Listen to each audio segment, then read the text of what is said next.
après ça, qu'est-ce qu'on a fait? Lorsqu'on a dit, nous, on est un parti légaliste et républicain. L'organisation de congrès est une obligation statutaire, c'est dans les statuts. Dès 2024, on a demandé de renouveler les sections et on a commencé à renouveler les fédérations. Toutes les fédérations sont aujourd'hui renouvelées. Ils ont le mandat et la légitimité de participer au congrès, aussi bien à l'intérieur qu'à l'extérieur. On a envoyé une mission dans toutes les préfectures et pour le congrès, toutes les sections ont envoyé aux frais du parti des représentants au chef-lieu de la préfecture pour élire le bureau fédéral. Dans les règles, parce que nous sommes attachés au respect des règles. On commence par nous-mêmes. Ils ont renouvelé toutes les fédérations. Dans toutes les fédérations du parti, il y a environ 58 ou 59. Parce que dans certaines fédérations, comme les Luma, vous avez Tiagalbour et les Luma, Gaval, comme vous avez Kumbia et Gaval. Et au niveau de la Basse-Côte, il y en a beaucoup. À Bibreka, vous avez Bibreka, vous avez aussi Tanene, et à Boké, on a Sangaredi, Kamsa et Boké. Donc, dans certaines fédérations, il y a plus de... Dans certaines préfectures, il y a plus d'une fédération.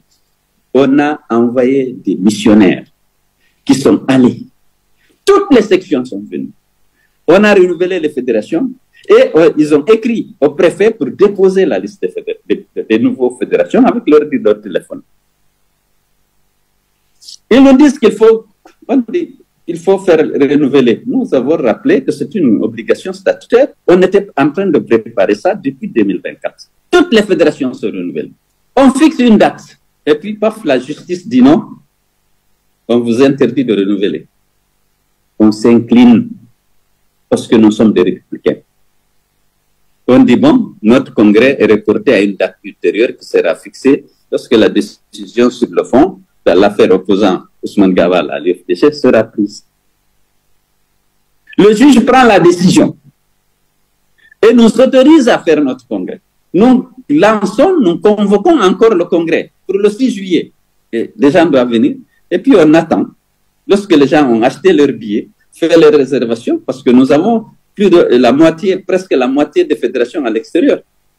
Lorsqu'ils ont fait les réservations, acheter les billets souvent par Internet, c'est pas remboursable.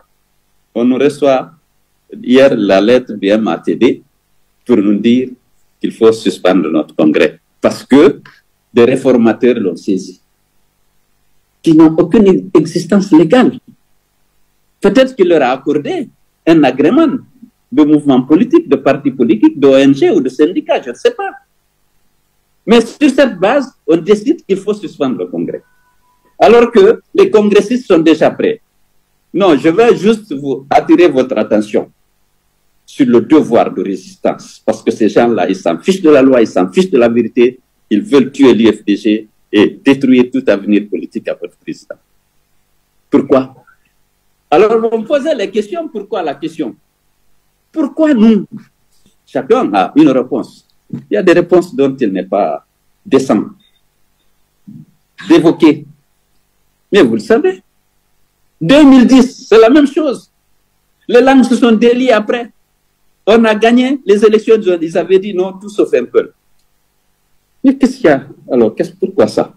Aujourd'hui, ça se dit, personne ne peut assumer ça, même en parler. Lorsque tu en parles, oh, ils aiment se victimiser, il est tribaliste. Il faut qu'on se pose la question, pourquoi tant de haine? Pourquoi priver un citoyen de se faire arroler? Pourquoi lui attribuer des infractions qu'il n'a pas commises? Pourquoi l'exclure de sa maison et la détruire? Parce que nous avons un parti fort. Un parti on a recueilli. On va dire non, c'est un parti communautaire. Vous savez que c'est faux. Est-ce qu'il y a un parti plus transversal que l'UFDG? Lorsque la liste des fédéraux sont sortis, lorsqu'on a fait les élections locales, il n'y a que 12 à 15 communes rurales où on n'a pas d'élus sur l'ensemble du territoire national. Nous avons 122 communes que nous gérons. Même à Tunkarata, à la frontière avec la Côte d'Ivoire et le Libéria, on a une commune. S'il n'y a pas eu la fraude, on aurait pris Gekedou, Massanta et Zérékoré. Mais on n'a pu sauver que Zérékoré. Bien sûr, Gekedou et Zérékoré par alliance avec les autres partis de l'opposition. Mais on n'a pu sauver que Massanta. En Basse-Guinée, nous avons gagné Bokeh, nous avons gagné Kamsar, nous avons gagné Sangaredi, nous avons gagné Fria, nous avons gagné Sougeta, nous avons gagné Matuto, vous le savez. On a gagné Dixine, on a gagné Ratoma, bien sûr, mais on a gagné Dibrika, on a gagné Kindia. Mais pourquoi cet acharnement contre l'UFDG? Et tout le monde sait.